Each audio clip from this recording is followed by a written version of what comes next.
ਸਵਾਗਤ ਹੈ living India news ਤੇ।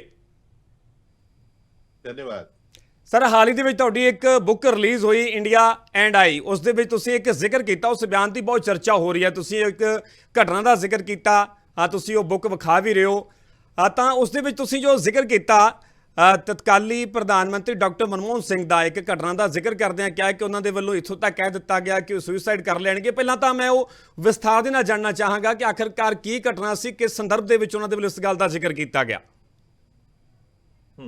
माफ कीजिएगा, मैं पंजाबी समझ तो लेता हूँ लेकिन नहीं सर, आप हिंदी में बोलिए।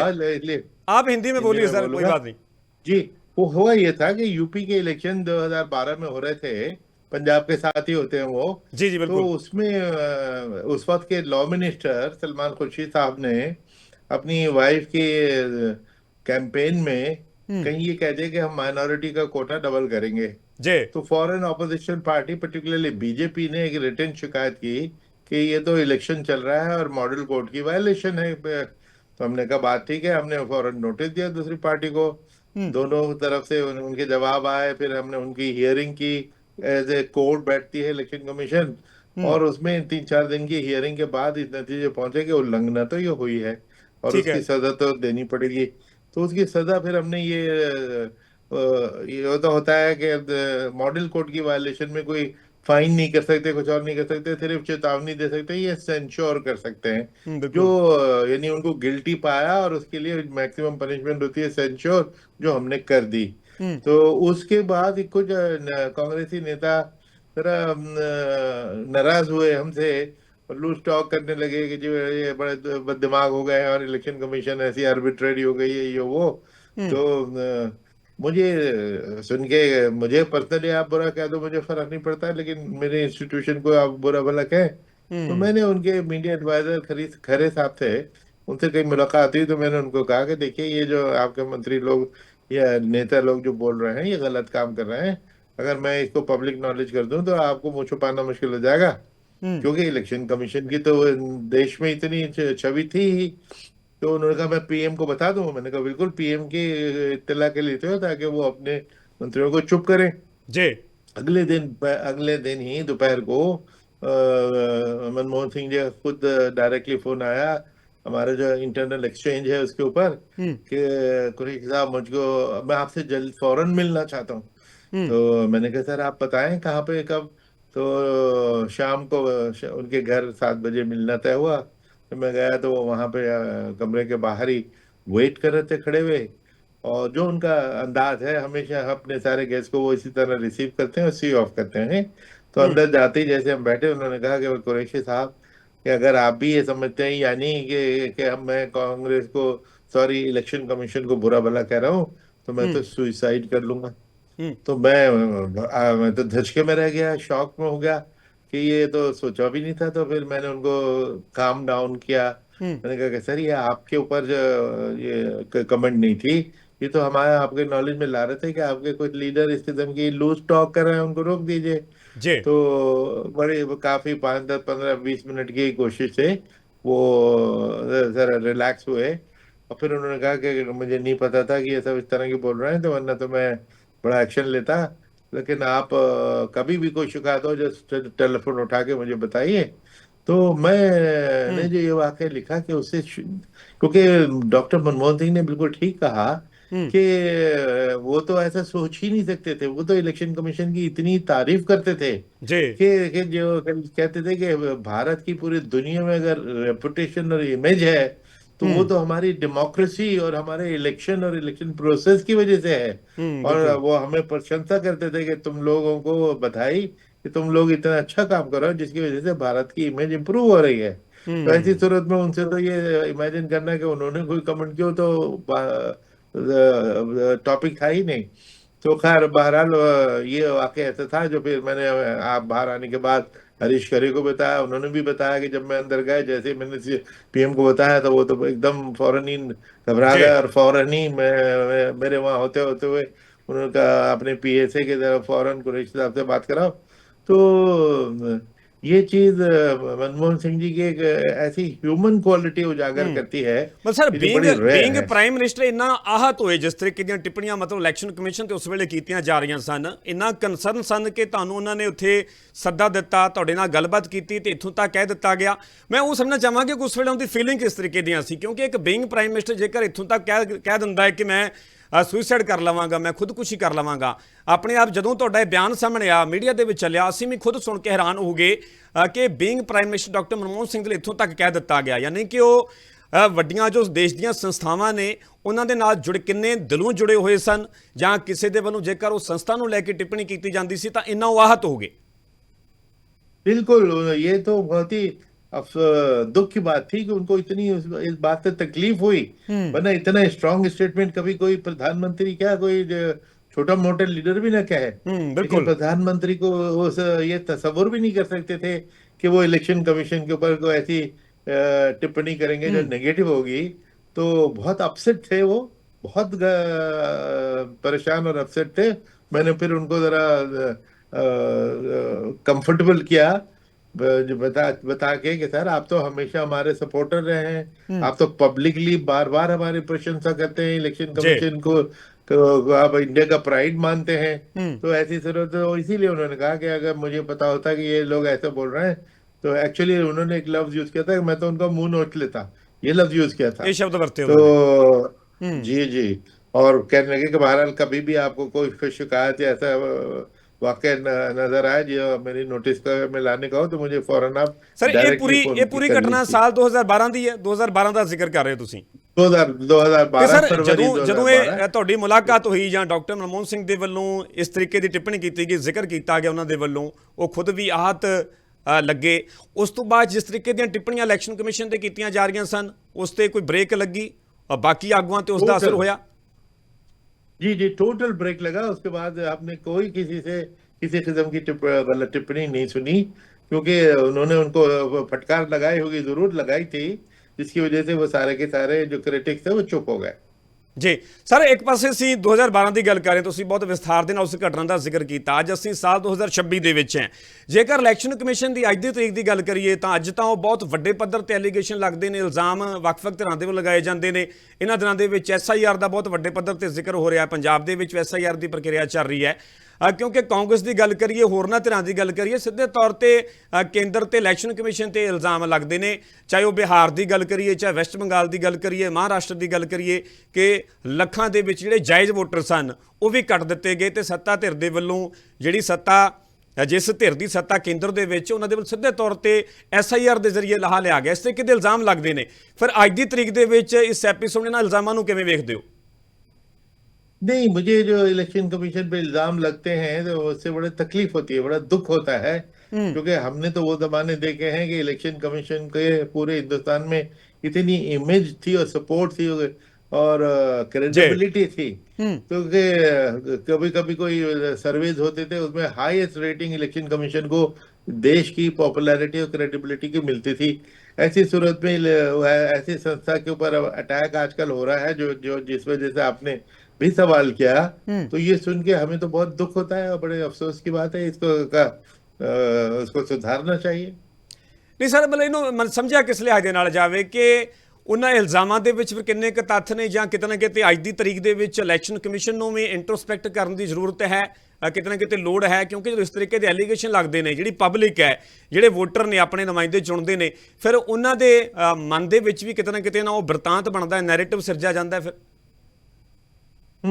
नहीं, यू आर राइट कि जो इमेज पे अगर धचका लग रहा है तो उनकी एक्शन एंड पॉलिसीज उसी की वजह से रहता है। दो बातें हैं, एक तो पॉलिसी SIR जिस तरह से इम्प्लीमेंट किया जा रहा है, उससे पूरा देश में लोगों को तकलीफ दी गई और करोड़ों लोग वोटर लिस्ट से डिलीट किए गए, जिसके बड़े सीरियस कॉन्सिक्वेंसेस अभी तो निकल के आने शुरू हैं और अभी और निकल के आएंगे।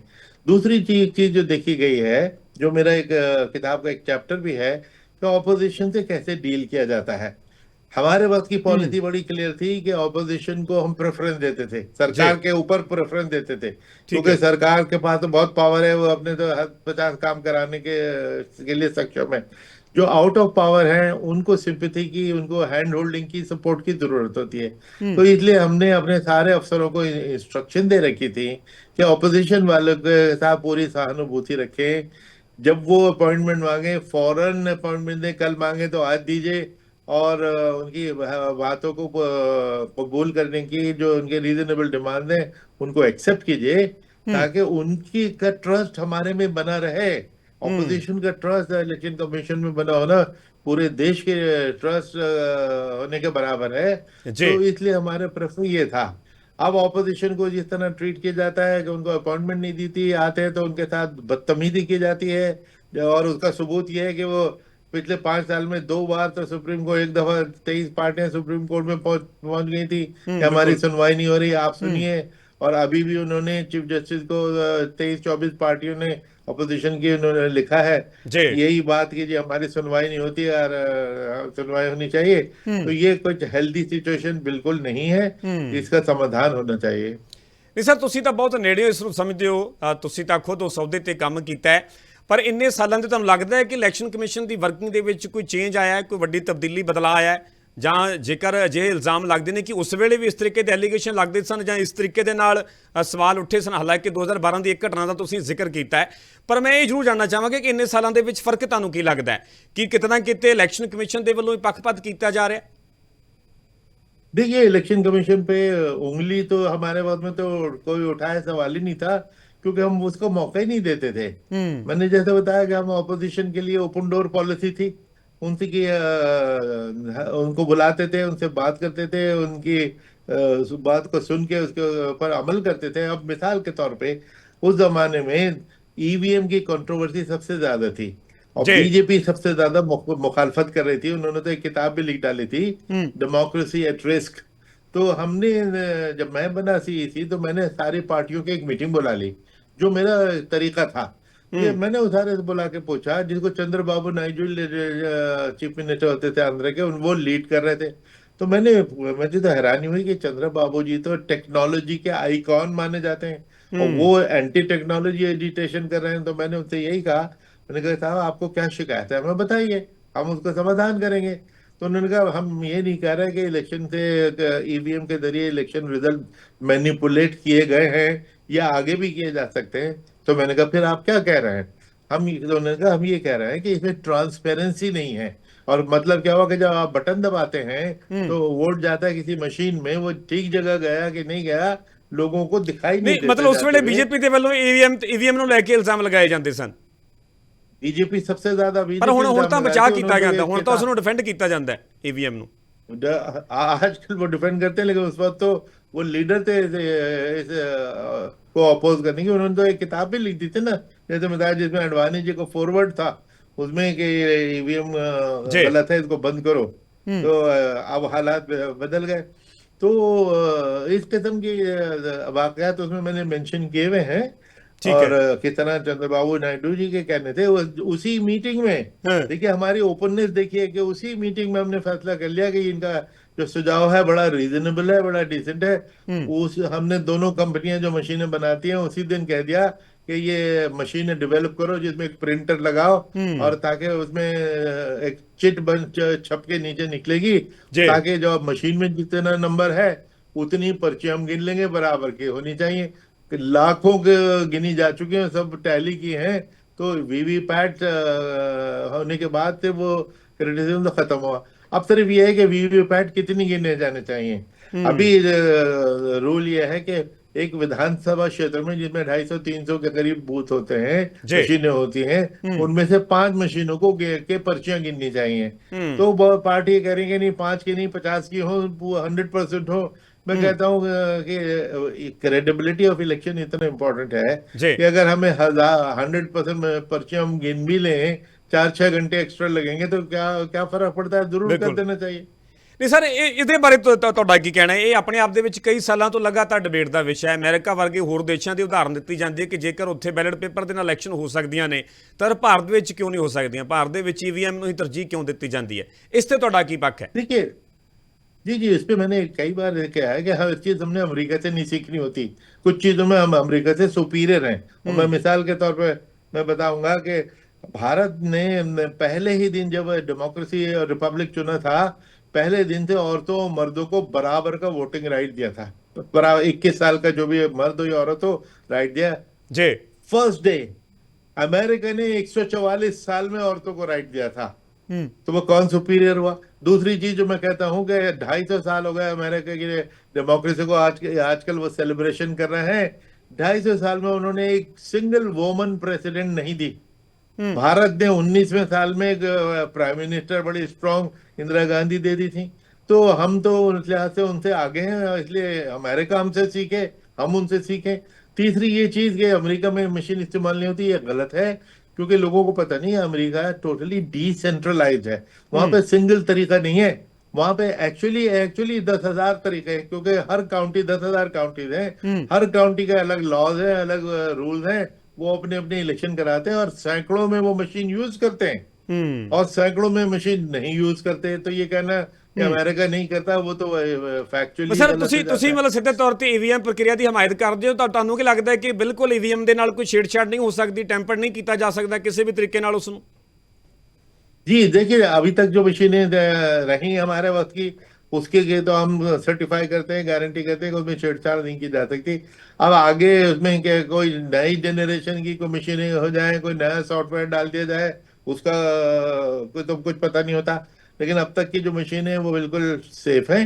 सिर्फ उनमें जो वीवीपैट में है कि कितनी गिनती क्या करनी चाहिए, उसके ऊपर मैं कहता हूं कि उसके ऊपर जरूर इलेक्शन कमीशन को विचार करना चाहिए। हम्म। जैसे हमने ऑल पार्टी मीटिंग में प्रॉब्लम सॉल्व कर ली थी, बुला लो ऑल पार्टी मीटिंग और उनसे समझो कि भाई तुमको सिर्फ 5 मशीनों से की पर्चियां गिनते हैं, आपको क्या शिकायत है, कितनी आप चाहते हैं, क्यों चाहते हैं। जी। या आप उनको कन्विंस कर लीजिए या वो आपको कन्विंस कर लेंगे, लेकिन मसले को उलझाइए तो नहीं ना, सुलझाइए। कोई हम्म। वो नहीं होता कि उनको सुप्रीम कोर्ट दौड़ दौड़ के ना जाना पड़े। ਸਰ ਤੁਸੀਂ ਜ਼ਿਕਰ ਕੀਤਾ ਕਿ ਤੁਹਾਡੇ ਟਾਈਮ ਤੋਂ ਤੁਹਾਡੇ ਵੱਲੋਂ ਆਪੋਜੀਸ਼ਨ ਨੂੰ ਵੀ ਸੁਣਿਆ ਜਾਂਦਾ ਸੀਗਾ, ਅਪਾਇੰਟਮੈਂਟ ਦਿੱਤੀ ਜਾਂਦੀ ਸੀ, ਬਰਾਬਰ ਦਾ ਟਾਈਮ ਦਿੱਤਾ ਜਾਂਦਾ ਸੀਗਾ। ਹੁਣ ਕੀ ਲੱਗਦਾ ਤੁਹਾਨੂੰ ਕਿ ਕਿਤੇ ਨਾ ਕਿਤੇ ਇਲੈਕਸ਼ਨ ਕਮਿਸ਼ਨ ਦੇ ਵੱਲੋਂ ਆਪੋਜੀਸ਼ਨ ਦੀ ਸੁਣਵਾਈ ਘੱਟ ਹੁੰਦੀ ਹੈ, ਕਿਤੇ ਨਾ ਕਿਤੇ ਨਜ਼ਰਅੰਦਾਜ਼ ਕੀਤਾ ਜਾਂਦਾ ਹੈ, ਤਾਂ ਹੀ ਇਸ ਤਰੀਕੇ ਦੇ ਐਲੀਗੇਸ਼ਨ ਲੱਗਦੇ ਨੇ? ऑपोजिशन आए दिन ये शिकायत करती है। आपने भी मीडिया पे देखा होगा, सुना होगा, आप तक भी शिकायत पहुंचोगी।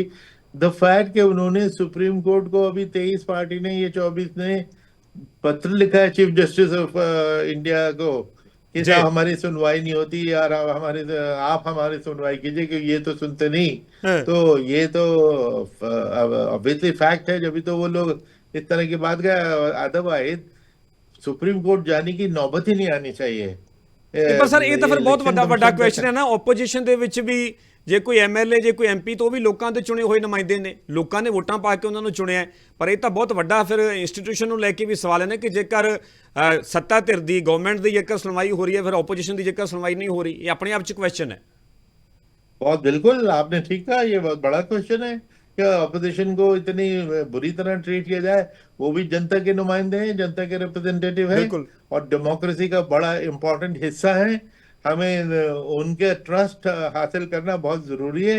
उसके लिए हमें कोशिश करनी चाहिए और सबसे आसान काम है, दरवाजे खुले रखो, बात सुनो, समझाओ उनको। वो बेवकूफ तो नहीं है, वो समझेंगे या आपको समझा देंगे तो आप समझ जाइए। जैसे कि हमारे वक्त में हुआ, उन्होंने कहा कि साहब वीवीपैट शुरू कर दो, हमने उसी मीटिंग में ऑर्डर कर दिया कि ठीक है कल से वीवीपैट का ऑर्डर कर देते हैं, कंपनियों को कह दिया बनाने शुरू करो डिजाइन उसका। ਜੀ ਸਰ, ਜੇਕਰ ਐਲੀਗੇਸ਼ਨ ਦੀ ਗੱਲ ਕਰੀਏ, ਆਪੋਜੀਸ਼ਨ ਸਿੱਧੇ ਤੌਰ ਤੇ ਬੀਜੇਪੀ ਤੇ ਇਲਜ਼ਾਮ ਲਗਾਉਂਦੀ ਹੈ ਕਿ ਬੀਜੇਪੀ ਜਿਹੜੀ ਸਟੇਟ ਦੇ ਵਿੱਚ ਕਮਜ਼ੋਰ ਹੁੰਦੀ ਹੈ, ਜਿੱਥੇ ਉਹਨਾਂ ਦੀ ਇਹ ਕੋਸ਼ਿਸ਼ ਹੈ ਕਿ ਸਰਕਾਰ ਬਣਾਉਣੀ ਹੈ, ਉੱਥੇ ਆਪਣੀ ਮਰਜ਼ੀ ਦੇ ਵੋਟਰ ਜਿਹੜੇ ਰੱਖੇ ਜਾਂਦੇ ਨੇ, ਜਿਹੜੇ ਮਰਜ਼ੀ ਦੇ ਵੋਟਰ ਨਹੀਂ ਹੁੰਦੇ, ਜਿਹੜੇ ਜਾਇਜ਼ ਵੋਟਰ ਵੀ ਉਹਨਾਂ ਨੂੰ ਕੱਟ ਦਿੱਤਾ ਜਾਂਦਾ। ਇਸ ਤਰ੍ਹਾਂ ਦੇ ਐਲੀਗੇਸ਼ਨ ਲੱਗਦੇ ਨੇ, ਇਸ ਨੂੰ ਕਿਸ ਲਿਹਾਜ਼ ਨਾਲ ਵੇਖਦੇ ਹੋ?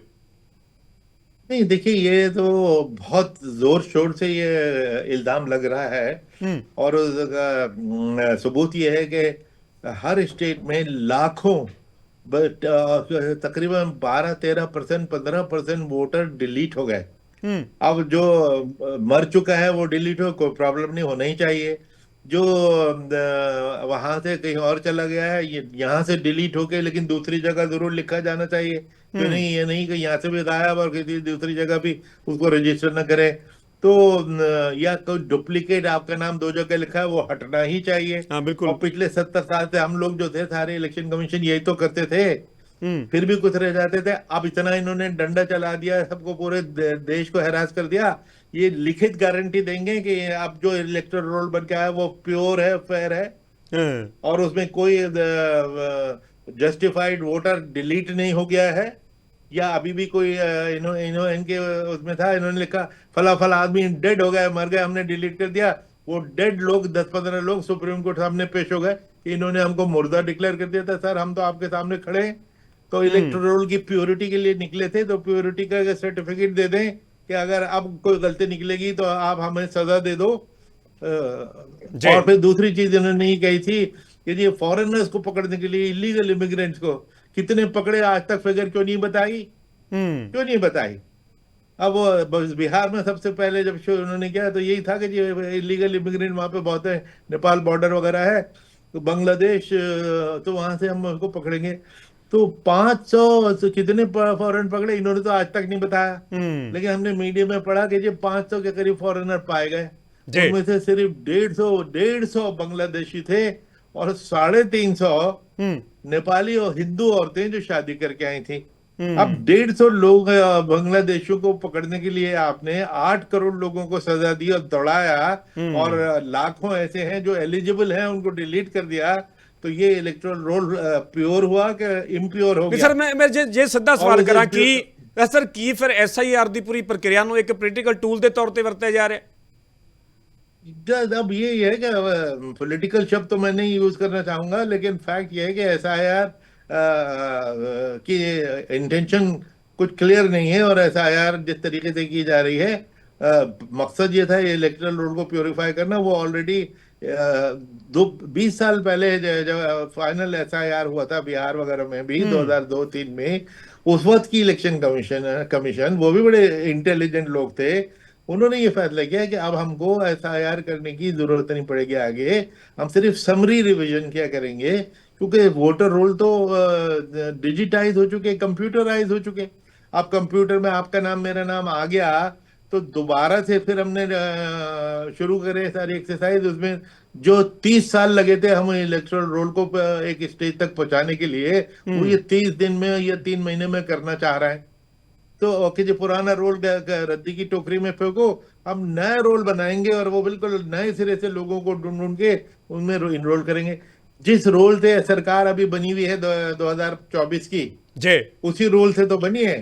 वो हाँ। रोल 2024 की जून में ठीक था, जनवरी 2025 में ठीक था, और 4 महीने बाद उसको रद्दी की टोकरी में फेंक दिया। ये कोई ਹਾਂ ਸਰ, ਸਵਾਲ ਬਿਲਕੁਲ लॉजिक है, कोई ਤੁਸੀਂ ਜੋ ਜ਼ਿਕਰ justification है? ਕੀਤਾ ਐਲੀਗੇਸ਼ਨ ਇਹੀ ਲੱਗ ਰਹੇ ਨੇ ਕਿ ਜਿਹੜੇ ਵੋਟਰਾਂ ਦੇ ਵੱਲੋਂ 24 ਦੇ ਵਿੱਚ ਵੋਟਾਂ ਪਾਈਆਂ ਗਿਆ, ਵੋਟ ਹੱਕ ਦਾ ਇਸਤੇਮਾਲ ਕੀਤਾ ਗਿਆ, ਆਪਣੇ ਨੁਮਾਇੰਦੇ ਚੁਣੇ ਗਏ, ਉਸ ਤੋਂ ਬਾਅਦ 'ਚ ਫਿਰ ਉਹ ਜਿਹੜੇ ਕਿ ਇਨਵੈਲਿਡ ਕਿਵੇਂ ਹੋ ਗਏ, ਉਹ ਨਾਜਾਇਜ਼ ਵੋਟਰ ਕਿਵੇਂ ਹੋ ਗਏ ਜੇਕਰ ਉਦੋਂ ਤੱਕ ਸਹੀ ਸੀਗੇ ਉਹ? ਇਹ ਵੀ जी, ਬੇਸ बिल्कुल, ਬਣਾਇਆ यही ਜਾ तो ਰਿਹਾ। यही सवाल है। जी सर, एक अच्छा, चर्चा। जी एक इसमें मैं बताना चाहूंगा कि इसमें एक और इंसिडेंट है जो पंजाब से के लिए खास तौर से रेलिवेंट है, जी। कि जो ड्रग प्रॉब्लम पंजाब की है, हाँ जी। उसमें मैंने ये एक एपिसोड लिखा है कि जब हम लोग पंजाब का इलेक्शन कर रहे थे, जो अब होने वाला है आपके यहाँ, तो 2012 का इलेक्शन जब हमने किया, तो उस वक्त हमने मनी पावर को कंट्रोल करने के लिए और शराब बांटी जाती थी उसके कंट्रोल करने के लिए बहुत सारी टीमें बनाई, और ड्रग्स भी थोड़ी बहुत हमने सुनी थी कि आती हैं, तो हमने बीएसएफ को ऑर्डर दिया कि सारा बॉर्डर को पूरी तरह सील करो, ठीक है। और नारकोटिक्स कंट्रोल ब्यूरो को इंस्ट्रक्शन दी कि आप पूरे रेड वगैरह करके नाकाबंदी करके ये शराब और ड्रग जो है इनको रोकिए। तो हमने इतनी भयंकर सिचुएशन पाई कि पंजाब में जी। युवाओं को ये ड्रग्स जो है बांटी जा रही थी, पैसे के साथ साथ ड्रग्स बांटी जा रही थी। 55 किलो हेरोइन तो हमने 29 दिन में पकड़ी, और जो हर किस्म की ड्रग बट रही थी। तो हमने जब ये देखा, जी। तो हमने उसको उसके हमने तो इसको जितना हम कंट्रोल करते थे किया। मुझे मेरे एक बड़े पत्रकार, हमारे बहुत सीनियर, बहुत ही बुजुर्ग थे, मिस्टर जीएस चावला, अभी भी वो लुधियाना में रहते हैं। उन्होंने कहा कि कुरैशी देखो, हालांकि तुम्हारा काम नहीं है सरकार को ये बताने का, लेकिन चूंकि ये तो इतनी इम्पोर्टेंट डिस्कवरी तुमने की है, तो इसलिए ये सरकार प्रधानमंत्री के नोटिस में जरूर लाओ। जी। तो नॉर्मली हम बिल्कुल नहीं करेंगे ये, तो हमने कहा ठीक है, बात ठीक कह रहे हैं, देश हित में हम ये करेंगे। तो मैंने इलेक्शन के 2 महीने बाद एक प्रधानमंत्री जी को एक चिट्ठी लिखी, डॉक्टर मनमोहन सिंह ही थे। हमने कहा कि सर हमने ये देखा है कि वो ये कहाँ कहाँ से ड्रग्स आती हैं, कौन से 5 जिले हैं जो खास तौर से प्रभावित हैं, यहाँ से किधर जाती हैं और किस तरह यूथ में बांटी जा रही हैं। तो एक बहुत भयंकर ਜੀ सिचुएशन ਸਰ, है। ਬਹੁਤ तो ये ਵੱਡਾ हम ਬਹੁਤ आपके ਵੱਡਾ ਦਾਅਵਾ नोटिस ਕਰ ਰਹੇ में ਤੁਸੀਂ। लाते ਉਸ ਵੇਲੇ 2012 ਦੇ ਵਿੱਚ ਤੁਸੀਂ ਕਿੰਨੇ ਵੱਡੇ ਪੱਧਰ ਤੇ ਉਹ ਡਰੱਗ ਦੀ ਰਿਕਵਰੀ ਕੀਤੀ ਸੀ, ਜਾਂ ਕੀ ਕੋਈ ਪੋਲੀਟੀਕਲ ਧਿਰਾਂ ਦੇ ਵੱਲੋਂ, ਪਾਰਟੀਆਂ ਦੇ ਵੱਲੋਂ ਅਜਿਹਾ ਕੁਝ ਕੀਤਾ ਜਾ ਰਿਹਾ ਸੀ, ਕਿਸ ਦੇ ਵੱਲੋਂ ਡਰੱਗ ਵੰਡਿਆ ਜਾ ਰਿਹਾ ਸੀ? नहीं, सारे पार्टियां सारे कैंडिडेट ही तकरीबन सभी ये बांट रहे थे कि इतना हाई लेवल पर प्रचलित था, और सरकार को और एडमिनिस्ट्रेटर्स को इसका पता ना हो तो वो अफसोस की बात है। लेकिन चूंकि जब इलेक्शन कमीशन पिक्चर में आती है तो हमारे कंट्रोल इतना स्ट्रिंजेंट एंड टाइट होता है कि बिल्कुल। हमने तो ये सारी चीजें पकड़ ली। और फिर 53 किलो, तो मैंने बताया 53 थी कि 55 थी 55 किलो हेरोइन, इतनी द हार्डेस्ट ड्रग वो चल रही है, बाकी सारी छोटी मोटी सारी ड्रग चल रही थी। तो हमने सरकार के नोटिस में, पीएम के नोटिस में ला दिया। 4 साल बाद क्या हुआ, जब उड़ता पंजाब फिल्म आई और जी। ये टॉपिक पंजाब में फिर गर्म हुआ, तो किसी ने मैंने प्रधानमंत्री जी को चिट्ठी लिखी थी ना, वो कहीं उनको हाथ लग गई, तो उन्होंने पार्लियामेंट में उसको हिला के, आप देखिए ये चिट्ठी तो 4 साल पहले कुरैशी ने लिखी थी, आपको चेतावनी दी थी कि ये सब हो रहा है, हम जी। जानना चाहेंगे कि आपने क्या एक्शन लिया था।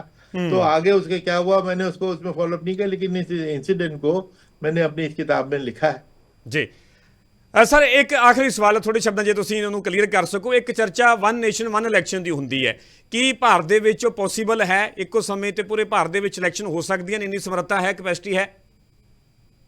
देखिए लॉजिस्टिकली तो कैपेसिटी है कि मैंने इस पे कई आर्टिकल लिखे हैं जिसमें दोनों बातें हैं, कुछ फायदे हैं कुछ नुकसान है। ठीक है। एक तो देखिए वोटर, आप तीनों, पंचायत का इलेक्शन हो या विधानसभा का या पार्लियामेंट का, वोटर तो आप ही हैं, मैं हूँ, एक ही वोटर है। तो अलग अलग टाइम पे हम जाके इन लेजिस्लेचर्स के लिए और या फिर पंचायत के लिए वोट देते हैं। तो एक ही वोटर है, एक ही जगह वोट पोलिंग स्टेशन है, एक ही लोग करने वाले हैं, यानी डिस्ट्रिक्ट एडमिनिस्ट्रेशन, वही सिक्योरिटी सब जब सभी है।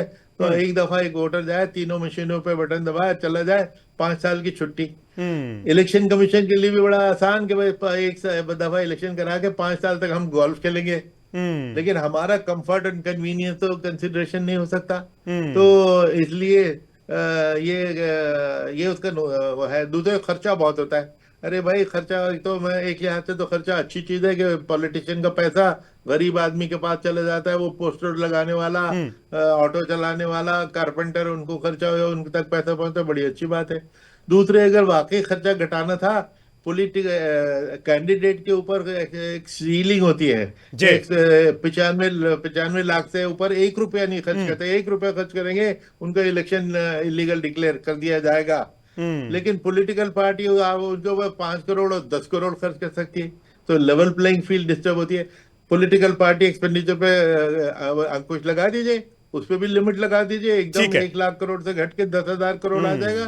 तीसरी चीज ये कहती है कि जो इलेक्शन लंबा होता है उसकी वजह से काम ठप हो जाते हैं सारे। ये बिल्कुल बेबुनियाद बात है कि वो जो है हमारा मॉडल कोड, मैं आपसे भी रिक्वेस्ट करूंगा और आपके थ्रू आपके व्यूअर से कि प्लीज, बहुत आसान काम है, 10-12 पेज का एक वो डाउनलोड कर लीजिए, वो आपके काम आएगा, हर इलेक्शन में काम आएगा कि उसमें मॉडल कोड में क्या अलाउड है, ठीक है, क्या डिसअलाउड है। ठीक है सर, ਤੁਹਾਡਾ ਬਹੁਤ ਬਹੁਤ ਧੰਨਵਾਦ ਸਾਡੇ ਨਾਲ ਜੁੜਨ ਵਾਸਤੇ। ਸਾਡੇ ਵਾਸਤੇ ਤੁਸੀਂ ਸਮਾਂ ਕੱਢਿਆ, ਬਹੁਤ ਖੁੱਲ੍ਹ ਕੇ ਤੁਸੀਂ ਹਰ ਸਵਾਲ ਦੇ ਜਵਾਬ ਦਿੱਤੇ। ਬਹੁਤ ਬਹੁਤ ਧੰਨਵਾਦ। ਤਾਂ ਸਾਡੇ ਖਾਸ ਪ੍ਰੋਗਰਾਮ ਜੋ ਕਹਾਂਗਾ ਸੱਚ ਕਹਾਂਗਾ ਦੇ ਵਿੱਚ ਇੰਨਾ ਹੀ। ਇਜਾਜ਼ਤ ਦਿਓ। ਧੰਨਵਾਦ।